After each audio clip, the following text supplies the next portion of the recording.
تفعلون رسالة الجهل فقل الله تعالى أن يتيكم نبيلا إلى وكن kebutuhan Allah Ta'ala. Ada 3 titik nopongge yang harus ditinggalkan, roibah, syak, kalidorat dalam hal kasab ya. Jadi jangan sampai yang meragukan, jangan sampai yang tidak nyaman di dalam melakukannya, dan juga jangan sampai sesuatu itu yang membahayakan. Harus menghindari 3 aspek itu. Sekarang kaitannya dengan kisah-kisah para sahabat. Bismillahirrahmanirrahim. Wa qifu perkara kang nyocoki min hayati sahabati saking sugenge pira-pira sahabat. Suma inna ashabi Rasulillah, mongko temen setuhune pira-pira sahabati Rasulullah, hum ya ashabi Rasulillah, iku afdalu ahlil ardi, luweh utama-utamane ahli bumi, ba'dal anbiya'i ing dalem sawise para nabi. Shalawatullah utawi pira-pira rahmati Gusti Allah alaihi mengatasi anbiya. Siruhum utawi perjalanane sahabat iku afdhalus siyari, luwe utama-utamane perjalanan, wa asrafu lan luwe mulia-muliane perjalanan. Jadi perjalanan hidup terbaik adalah perjalanannya para sahabat. Wa maqamuhum utawi maqami sahabat iku arfaul maqamati, luwe luhur-luhure pira-pira maqam. Wa a'la halan tegesi luwe inggil-inggile pira-pira maqam. Jadi makam tertinggi ya makam sahabat. Setelah nabi, setelah anbiya, makam tertinggi adalah makamnya para sahabat. Itu makam yang tertinggi, derajat yang tertinggi. Haitsu qala sehingga dawu fihim ing dalam masalah derajat, fihim ing dalam masalah derajat sapa nabi kanjeng Nabi Muhammad sallallahu alaihi wasallam, atau fihim ing dalam para sahabat sapa nabi sallallahu alaihi wasallam. Lau anfaqa lan munginfakaken sapa ahadukum salah sijine sira kabeh, misla Uhudun ing umpamane gunung Uhud, zahaban ing emas, ma balagha ora mungkin tumeka nyaini mudan ing sakmut ahadihim ing salah sijine sahabat, wala nasifahu lan ora bakal madani ing sahabat. Jadi senajan kalian itu kita ini sedekahnya, infaknya, ya pemberiannya itu seperti gunung Uhud berupa emas, itu tidak akan bisa menyaingi pemberian para sahabat, walaupun pemberian sahabat itu hanya satu sok, ya, satu mud gitu kan. Ya kan, walaupun mudnya bukan emas gitu, walaupun mudnya itu bukan emas gitu. Karena tidak bisa gitu nyaingi sahabat ini mboten saged, karena sahabat itu ketaatannya kepada Rasulullah itu unggul, nggak kayak kita. Contoh satu kecil, sahabat itu kalau didhawuhi Rasulullah tidak akan pernah dilupakan, sampai matinya nggak akan dilupakan kalau sudah didhawuhi. Nek dhewek kan enggak jajal Pak Yai iki ngomong karo dhewek jajal sing dieling apa jajal. Kan kayak gitu. Tapi nek sahabat enggak. Sahabat itu kecintaannya serius. Karena kecintaannya serius, ucapannya Rasulullah itu direkam. Ini serius sih. Ya, ucapannya Rasulullah direkam. Karena Rasulullah memang kebenarannya mutlak.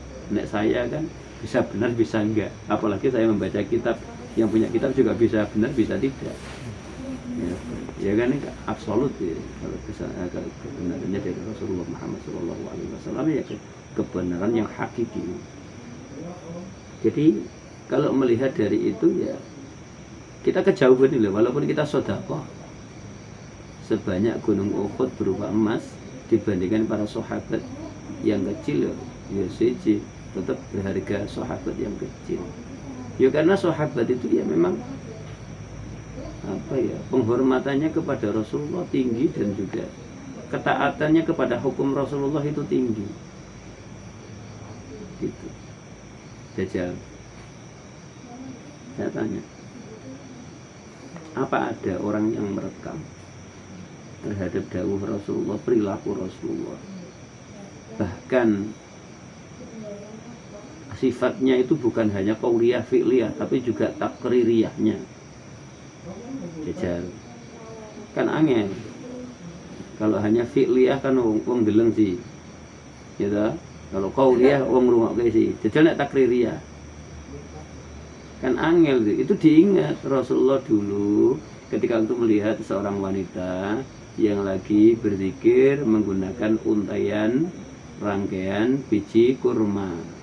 Itu Rasulullah tidak marah, tidak melarangnya.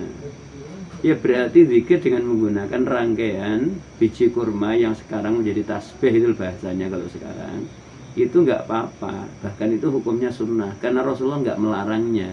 Itu hadisnya namanya hadis takririyah. Kayak gitu aja, kejadian kayak gitu aja itu diiling-iling. Nah dewek kan ora, perilakunya guru nggak diiling-iling sampai kayak ngono. Gitu. Nah, sahabat itu sampai seperti itu, makanya khairul qurun quruni gitu kan. Api-api qurun ya qurunku, api-api qurun ya qurunnya sahabat. Dengan Rasulullah Muhammad sallallahu alaihi wasallam. Itu sebaik-baiknya qurun gitu. Dajjal, bayangkan. Angel iki angel. Ketaatannya kepada Rasulullah sampai gitu. Baru kenal pertama loh, baru kenal. Rasulullah kan hijrah ke Taif atau ke Madinah. Gitu ya. Ya. Ketika waktu Rasulullah hijrah ke Madinah, itu baru hijrah pertama. Itu sahabat yang diajak hijrah oleh Rasulullah, itu kan disebut kaum muhajirin. Ya kan? Sedangkan orang yang dihijrahi ditempati namanya kaum Ansor. Itu banyak kaum Ansor yang baru didatangin aja, itu rumahnya dibagi.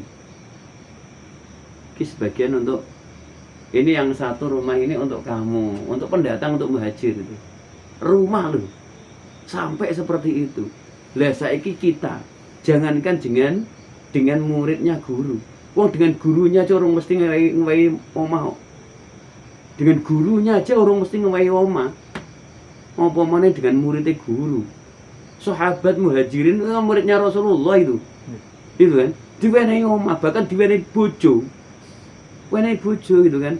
Bojone ana pira diceraikan gitu kan, udah biar dinikahi oleh sahabat muhajirin gitu kan, biar menjadi lebih akrab, lebih dekat. Biyen sampai koyo ngono kuwi, ketaatannya kepada guru sampai seperti itu. Gitu.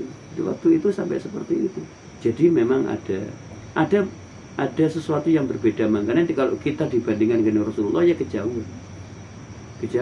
Karena Rasulullahnya memang sempurna, gitu kan, sehingga sahabat dalam berperilaku sempurna. Karena apapun yang dilakukan Rasulullah pasti benar, sedangkan apa yang dilakukan oleh saya kan belum tentu benar, kan kayak gitu toh.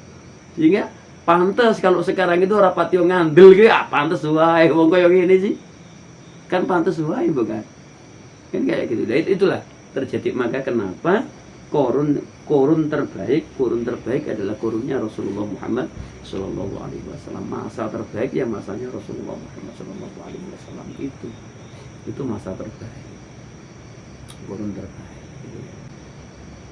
Bismillahirrahmanirrahim. Walau amfaqo lan lamun to minfakaken sapa ahadukum salah sijine sira kabeh mislal ardi kaya upamane bumi zahaban ing emas ma balago mongko ora tumeka mudan ing samut ahadihim salah sijine sahabat wala nasifahu lan ora bisa madani gitu kan. Dan itu ada kata nasifahu itu kan Aslinya kan kata nisfun, nasifun, nisfun ya separuh. Ya, tidak ada bagian, tidak pantas itu masuk kategori. Ya dibandingkan itu jangankan gunung Uhud, wong bumi sekalipun berupa emas disedekahkan nggak akan bisa menyamai ketulusan daripada para sahabat. Maka pemberian yang sebaiknya pemberian itu yang memang tulus ya, yang lillah, yang tidak ada pamrih gitu ya. Yaitu yang dicontohkan oleh para sahabat. Sahabat melakukan kegiatan-kegiatan yang memang itu tulus.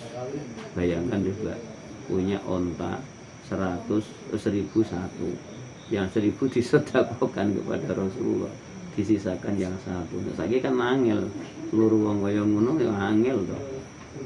Angel ora ya paling sing diwenehke siji to, lagi 1000. Kuwi wae ya langka ngene to. Jajal. Ya wong meneng unta kan ya langka padha wae itu. Ya, nek biyen seperti itu, ya kan punya pohon kurma 1001, yang 1000 disedekahkan, diwakafkan, disisakan yang satu. Nah siki kan ora, diwenehke siji ketok dhisik. Nah, nek dugune gitu kan. Ya karim. Jadi itu memang korun yang berbeda gitu. Coba ketika waktu Rasulullah Muhammad SAW itu wafat gitu, baru mendengar suara Allahu Akbar, banyak yang pingsan. Asyhadu an la ilaha illallah, apalagi asyhadu anna Muhammadar Rasulullah, sudah enggak sama kuat ini. Sing azan sak sing ora kuat ini. Maka Bilal bin Rabah waktu mendengarkan azan selalu enggak kuat dimanapun dia berada, mesti nangis.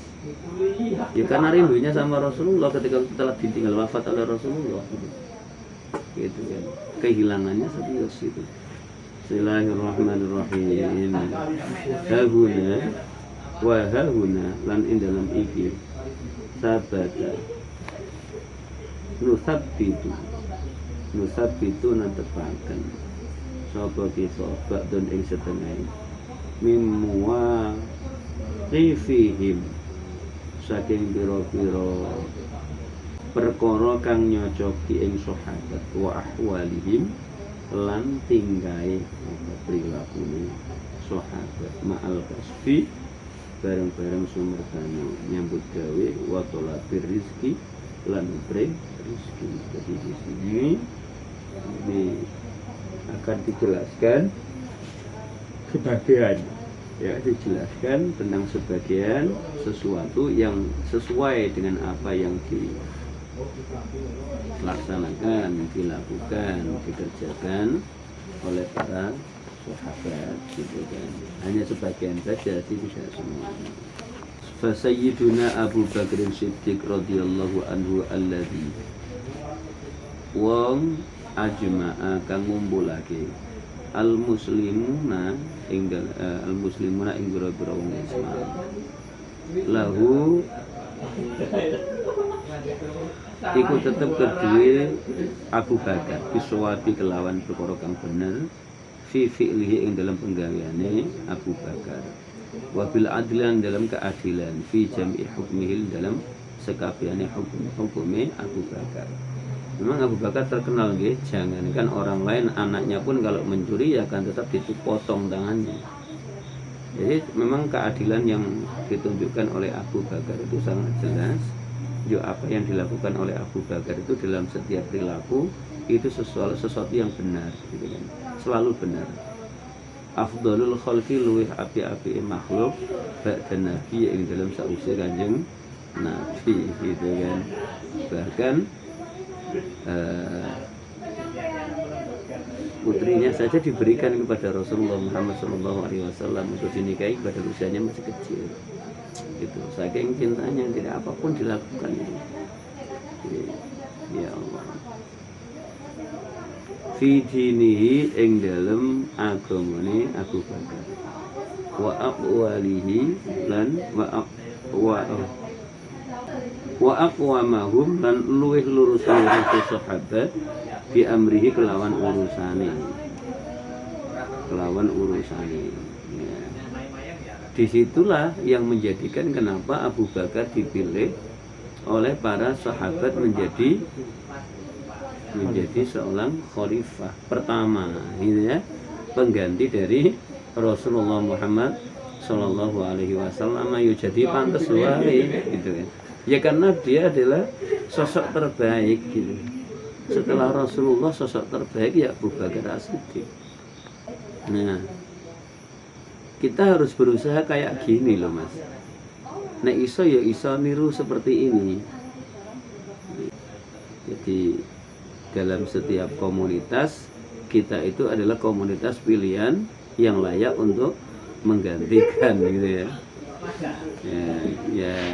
Ya dalam bidang apapun, dalam bidang ekonomi ataupun dalam bidang siasa, ya.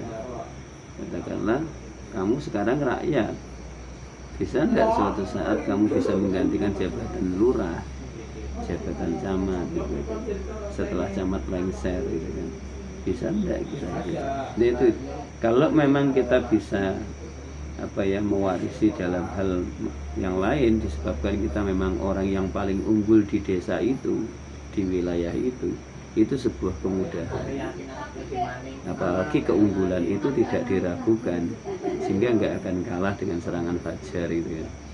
Tapi kalau masih diragukan kan masih kalah dengan serangan fajar, karena manusia lebih suka melihat sesuatu yang real lah, daripada yang syak yang masih diragukan gitu. Tapi kalau sesuatu itu sudah meyakinkan, nombor 1 juta sih ya, tidak akan berkutik gitu. Kalau memang meyakinkan itu, kecuali gurunya hati seseorang, gitu ya. Kita maksud saya kan seperti itu. Ya ditiru aja. Ya, walaupun saya juga belum bisa meniru semeniru itu, karena sekarang itu menjadi pengganti itu sulit sekali. Menjadi penerus itu sulit sekali, apalagi pengganti. Ya, penerus itu sulit sekali. Meneruskan kebiasaan yang baik itu kan sulit sekali. Ya beda dengan mengganti siapapun bisa mengganti. Bismillahirrahmanirrahim. Kana ono min amrihi saking urusane Abu Bakar lemas takhlafa arikalane persulayaan sopo Abu Bakar wa ajma'alan ngumpulake al muslimuna ing biro-biro wong Islam ala amrihi ing atase urusane Abu Bakar anna ra'yas sa'ya. Nah ini gini. Jadi waktu itu Abu Bakar itu ketika waktu punya masalah nopo mawon niku mengundang orang muslim untuk bermusyawarah.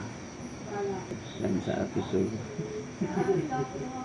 beliau berpendapat kullu bid'atin dhalalah wa kullu dhalalatin finnar, sampai pada penulisan mushaf. Ya, waktu itu ada sahabat Zaid bin Sabit sama Utsman bin Affan mendatangi Abu Bakar. Dimarahi ketika waktu Utsman mengatakan lebih baik Al-Quran itu yang berada di Baitul Quran itu ditulis ulang. Enggak, Rasulullah enggak melakukannya. Aku enggak akan melakukannya. Nah, bahasa negonya Utsman sama Zaid, hilahnya itu gini, seandainya kita yang hafal Quran ini mati, sebagaimana para pejuang yang kemarin perang itu mati, ada 70 saat itu yang mati yang hafal Quran. Loh, kira-kira ada ndak yang bisa menyusun ini menjadi satu susunan, menjadi satu Quran? Kalau nggak ditulis ulang, nggak dibukukan, kalau hanya satu ayat yang turun diletakkan di batu, satu ayat di pelapa kurma, satu ayat di ditadel di satu tempat namanya Baitul Quran. Lah kira-kira nek wis sing hafal Quran itu sudah hilang, sudah habis, apa tidak kesulitan menyusun ulangnya? Gitu. Loh, dari situlah akhirnya Abu Bakar mengumpulkan banyak ulama, mengumpulkan banyak kufah, mengumpulkan banyak.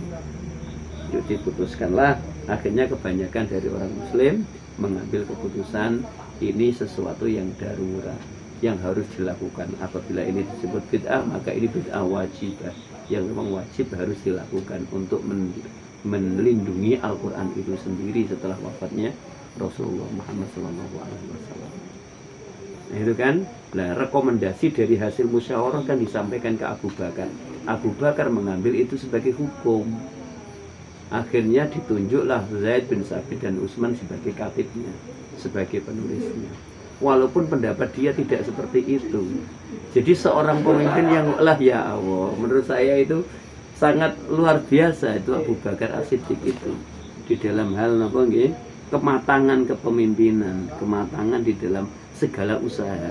Nah, dalam usaha juga kayak gitu nek iso dhewek ki menghargai karyawan, menghargai bawahan, menghargai orang-orang yang ada di sekitar gitu ya. Bismillahirrahmanirrahim. Bismillahirrahmanirrahim. Annar ra'ya teman setuhuni pendapat. As-sa'ya kang lumaku ala ahlihi ing atase ahli ra'yi. Amron ing perkara buddha mongko wajib minhu saking ra'yun. Wasabilan lan dalan la yuhsinu kang ora bagus apa sabil tarkuhu ing ninggal sabil. Jadi nek pancen perkara niku ya apik, pendapat yang bagus ya diambil. Tapi sebaliknya kalau jalan itu dinilai enggak baik ya ditinggalkan. Famadha wallahu a'lam. Ya, intinya pun dari pembahasan ini itu sebetulnya dari mu'alif ya Habib Muhammad bin Alwi bin Umar Al-Idrus itu menyuguhkan kepada kita pilot project atau apa ya, kalau di dalam bahasa pendidikan apa ya namanya ya, contoh itu loh, apa ya namanya itu kalau dalam pendidikan ya. Jadi ketika waktu kita role model gitu ya. Ketika waktu kita melakukan segala sesuatu termasuk hal ekonomi harus ada role modelnya. Role modelnya sapa lho? Role modelmu itu siapa? Nah, katakanlah role modelmu itu sapa jenenge dalam dunia pendidikan, katakanlah Ki Hajar Dewantara. Role model yang kamu pikirkan katakanlah, atau apa katakanlah Mas Aziz role modelnya di dalam hal itu Nabiullah Yusuf alaihissalam gitu kan, dalam strategi pertanian tapi juga berbasis teknologi pertukangan di dalam menyimpan. Waktu itu kan menyimpan bahan makanan dengan kurun waktu 7 tahun tanpa busuk, tanpa jelek, itu kan berarti istimewa. Wong saiki nun sewu beras saja disimpan di bulog aja itu 1 tahun wis puturen. 1 tahun itu sono putu apa ya? Itu padahal sudah berada di dalam, iya kan? Di dalam gudang, sudah dalam perlindungan, sudah dalam sistem, sudah dalam itu 1 tahun wis puturen. Gitu kan, paling 3 bulan atau apa sudah dikeluarkan gitulah. Nah waktu itu Nabiullah Yusuf alaihissalam 7 tahun loh, ceklik loh, ada teknologi beliau untuk menyimpan makanan seperti itu. Nah kalau makanannya berupa beras sih gampang, coba yang makanannya berupa daging piye gitu ya, kan nggak terbayang. Maksudnya nggak nganggo kulkas. Lho kulkas saiki wis 1 tahun puturen kok. Nek daging 1 tahun walaupun di freezer kok. Puturen ora main ya, suwe-suwene ya 3 bulan lah di freezer daging itu. Itu lah ini sampai segitu 7 tahun. Ya kalaupun di kulkas kok piye sistemnya itu. Ya teknologi bangunan saya bisa seperti itu. Makanya pantas kalau di dalam teknologi bangunan karena ada role model itulah. Sekarang kan bisa dilihat ruangan ini dalam suhu luar berapa, ketika waktu berada di ruangan ini suhunya berapa. Ada perbedaan enggak antara suhu dalam dengan suhu luar. Kalau suhu luar itu katakanlah 23 derajat, suhu dalam itu kok hanya 18 derajat. Ini berarti pendinginnya tidak harus menggunakan pendingin yang berbasis teknologi yang menghasilkan, yang menghabiskan apa ya? menghabiskan Freon. freon atau menghabiskan itu kan nggak menghabiskan apa ya, nggak menghabiskan energi, ya tidak menghabiskan energi, nggak menghabiskan energi, karena kalau selamanya masih menghabiskan energi, ya itu akan merugikan alam gitu, akan merugikan alam.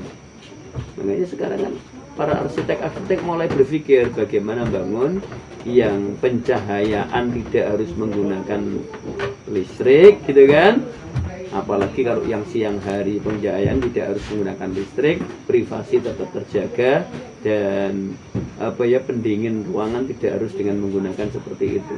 Itu baru dalam aspek cahaya dan udara, baru itu tok, belum pada aspek yang lain. Nah itu kan ada role model, sama usaha juga kayak gitu. Di dalam kita usaha itu ada role model. Role modelnya siapa kita, berpikirnya sejauh mana gitu kan. Apa berpikirnya sampai sejauh itu di dalam memikirkan sebuah usaha gitu. Apakah sejauh itu? Mas Ibnu juga kayak gitu, mungkin punya role model tertentu, katakanlah Pak Yanur Kholis Majid katakanlah, atau siapalah role modelnya, atau Nadiem Makarim yang sekarang itu, ya kan, sekaligus pengusaha itu kan, Gojek katakanlah, punya role model sendiri-sendiri gitu. Ya silakan apa yang bisa diambil dalam segi positif yang bisa memotivasi kita untuk melakukan itu. Nah, berbeda dengan Habib Muhammad bin Alawi, karena beliau selain habaib, beliau itu paham hadis, paham nas. Kalau role modelnya hanya Mario Teguh, role modelnya hanya Ki Hajar Dewantara, role modelnya hanya siapa Nadiem Makarim dan seterusnya, itu terlalu kecil gitu kan. Wah, langsung aja role modelnya sahabat, karena sebaik-baiknya manusia setelah Rasulullah ya sahabat gitu. Nah, kalau dalam kekayaan ya lihat aja sahabat-sahabat yang kaya kan kayak gitu tuh. Oh, sahabat-sahabat yang kaya yang sampai sekarang masih punya rekening aja ada kok. Sahabat itu yang hartanya itu tidak tersaingi oleh orang terkaya saat ini aja juga ada. Nggak tersaingi hartanya dengan orang terkaya saat ini. Padahal sudah 140 tahun, 1400 tahun sekian yang lalu. Gitu toh.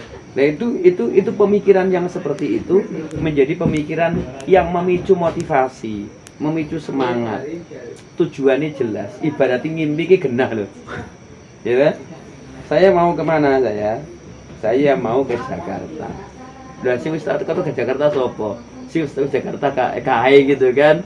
Aku pengen koyo kae gitu kan. Aku pengen koyo kae, aku pengen seperti dia gitu kan. Ini jelas itu loh. Jelas langkahnya, kalau pengen seperti dia itu langkahnya kayak gini loh, caranya seperti ini loh, dia bisa berhasil karena kayak gini loh. Kita jadi jelas apa yang harus kita lakukan kan. Lah wong role modelnya jelas loh, kan apa yang harus kita lakukan kan jadi jelas. Oh kudu ngene, iki kudu ngene, iki kudu ngene. Oke. Ada pertanyaan sebelum saya tutup di sini. Maksud dari Habib Muhammad bin Alawi memberikan role model berupa sahabat, paham ya maksudnya ya? Bukan berarti gini, tidak sesuai dengan konsep kekinian. Paham maksud saya? Nggak sesuai dengan konsep kekinian di dalam hal kemajuan ya zaman. Ya dah? Nggak sesuai dah dengan konsep kekinian.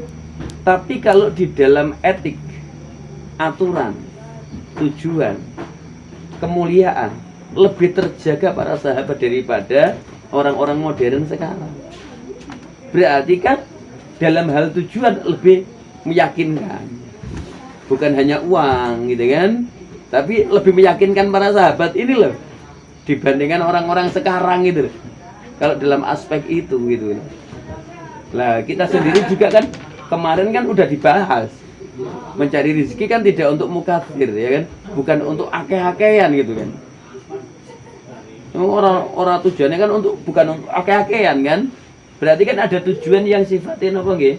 Hakiki, seperti kemarin menghilangkan kegelisahan, menjadikan kita bisa membantu orang lain, bisa mengeluarkan zakat dan seterusnya itu loh. dengan bla bla bla tujuan-tujuan macam-macam itu loh, bisa menyenangkan orang tua, menyenangkan keluarga dan seterusnya itu. Nah itu kan menjadi tujuan utamanya gitu kan, bukan akeh-akehan tadi. Kalau tujuan utamanya itu berarti lihatlah sahabat. Wong sahabat itu kan dalam hal menyenangkan orang, dalam hal menyenangkan itu ahlinya itu zamannya, karena solusi terbaik, akhlak terbaik saat itu gitu. Mbak, jajal dipikirkan jajal, gitu ya. Ya kalau nggak berpikir jernih, ya ini akan role modelnya kok katuan, zamannya kok zaman ngono, gitu, iya toh. Nah, tapi kita itu kan dalam sistem memandang rizki itu hak Allah, rizki itu milik Allah, rizki itu anugerah Allah, rizki itu rahmat dari Allah. Kalau mereka kan berpaham ya, yang penting saya dapat duit, nggak berpikir tentang ini dari Allah atau tidak, maka itu menjadi nikmat Allah atau istidroj dari Allah, ya kan? Nggak tahu mereka itu nikmat atau azab, kan mereka nggak ngerti, gitu kan? Itu menjadikan mereka lupa kepada Allah atau tidak, kan nggak ngerti. Ya, sedangkan para sahabat, para tabiin, para ya kita di dalam mengkaji ini ya butuh menciru sahabat yang sahabat itu jelas tidak akan melupakan kedekatannya kepada Allah Subhanahu wa taala. Dong ora maksud saya? Dong ya. Nah, ya semoga di dalam usaha kita juga mengandung hal itu. Jadi ada nilai-nilai manfaat yang bisa kita tawarkan, nilai keuntungan yang bisa kita dapatkan, dan terhindar dari syak, terhindar dari doror, terhindar dari sesuatu yang meragukan. Subhanakallahumma wa bihamdika asyhadu an la ilaha illa anta astaghfiruka wa atubu ilaik. Kesidian orang ngaji ini. Nek semono kesidian. Cekap lah. Hah? Cekap. Ngomong yang hadir ini. Paling tidak itu pemikiran kita terbuka, tercerahkan paling tidak dengan pola pikir yang ditawarkan oleh beliau. Tercerahkan. Oh iya, tujuan hidup saya itu apa benar. Jadi koyo Aziz saya gitu kan sudah punya tujuan yang jelas. Aziz punya tujuan keluarga, santren, punya tujuan itu jelas. Maksudnya jelas sama orang Mas. Jelas itu. Ya tujuannya jelas. Harus punya tujuan yang genah ini, jelas untuk apa itu. Dan langkah-langkahnya juga menjadi langkah-langkah yang jelas juga. Ada nilai intifa, gitu kan, ada nilai yang apa jenis